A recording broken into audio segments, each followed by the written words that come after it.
কিন্তু আমরা যারা ঢাকার বেশিরভাগ গ্রামে দেখবেন এতটা সমস্যা নাই গ্যাসের, এতটা কিডনি সমস্যা নাই, এতটা ডায়াবেটিস নাই, কারণ এই যে এই কৃত্রিম এইগুলো মেডিসিন খাওয়ার কারণেই আমাদের এই সমস্যাগুলো হচ্ছে বেশি। আমি মনে করব বাংলাদেশের 99% এই ভেজালের জন্য এই সমস্ত অসুস্থতা চলে আসে, আর অন্য কোনো কারণ নাই।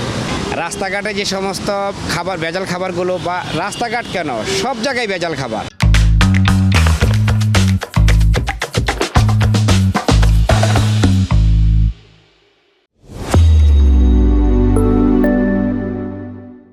আসলে আমাদের খাবারের যে আসলে নিয়ম শৃঙ্খলাটা এটা আমরা মেনটেন করি না, যার কারণে দেখা গেছে আমরা বিভিন্ন রোগে আক্রান্ত হই। তার ভিতরে হচ্ছে গ্যাস্ট্রিক আলসার, এগুলো অহরহ প্রত্যেকটা, শুধু গণ না, ব্যক্তি থেকে ব্যক্তিতেই সবাই আমরা গ্যাস্ট্রিক আলসারে আক্রান্ত। যেমন কয়েকদিন আগে দেখলাম ফেসবুকে এই যে টুথপেস্টে তাদের যে একটা তালিকা দেখলাম, মাইক্রোপ্লাস্টিকের কণা পাওয়া যাচ্ছে। আজকে আমি ফেসবুকে ঢোকার পরে দেখতে পেলাম যে সয়াবিন তেলেও 1 লিটার সয়াবিন তেলে 53,000 না 55,000 সামথিং, আমার সঠিক অঙ্কটা মনে নেই, যে মাইক্রোপ্লাস্টিকের কণা আছে। আসলে দেখেন, শুধু সব খাবারই তো ভেজাল, আমরা কি খাবো কি, আমরা খেয়েই তো আছি। কয়েকদিন আগে ফেসবুকে এরকম একটা পোস্ট দেখলাম, শুধু ভেজাল নাই হচ্ছে বিষে, আর যেন কি একটা জিনিস দেখলাম, এরকম একটা পোস্ট দেখলাম আর কি। আমরা যারা জব লেভেল আছে বা যারা ব্যবসায়িক লেভেল আছে, যারা অন্য বিভিন্ন সেক্টর যারা আছে, খাবার যে একটা নির্দিষ্ট টাইম থাকে, ওই টাইমটাকে আমরা প্রায়োরিটি না দিয়ে আমরা কী করতেছি, সবাই কাজ করতেছি বা যে যারা কাজ করতেছে, টাইমটা এলোমেলো হয়ে যাচ্ছে। একটা যে নির্দিষ্ট 24 ঘন্টাটাকে 3 ভাগ করব, বা আমি যে 2.5 ভাগ করে যে খাবারটা টাইমটাকে সেট করব, সেই সেটটা দেখা গেলো দুপুরের খাবার টাইম আমার 1টা থেকে 2টো, সেখানে আমি 4টা 5টা নিয়ে যাচ্ছি।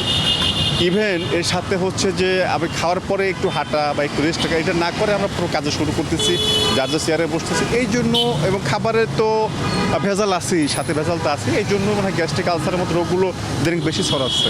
কারণ আমার দাদা, আপনার দাদা, তাদের গ্যাস্ট্রিক ছিল না, তাদের কোনো কিডনির সমস্যা হতো না।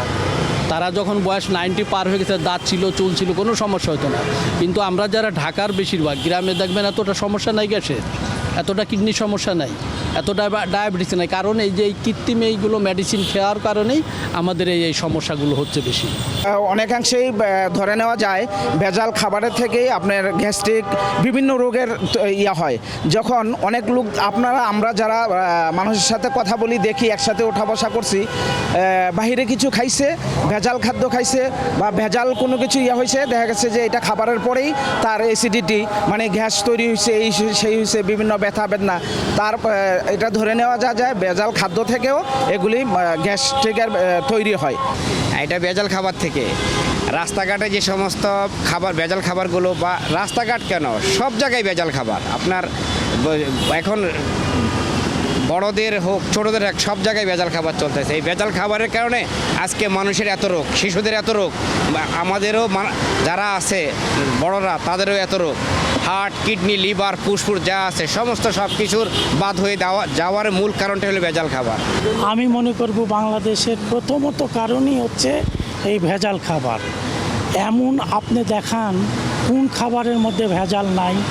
অ্যাকচুয়ালি আমার এখন ইচ্ছে করে আমরা গ্রামে ফিরে যাই, সেই কচু পাতা, সেই ওল পাতা, সেই গ্রামের ওই লতা পাতা খেয়ে ভাসি, আর ভালো লাগে না এই শুধু ভেজালের কারণে।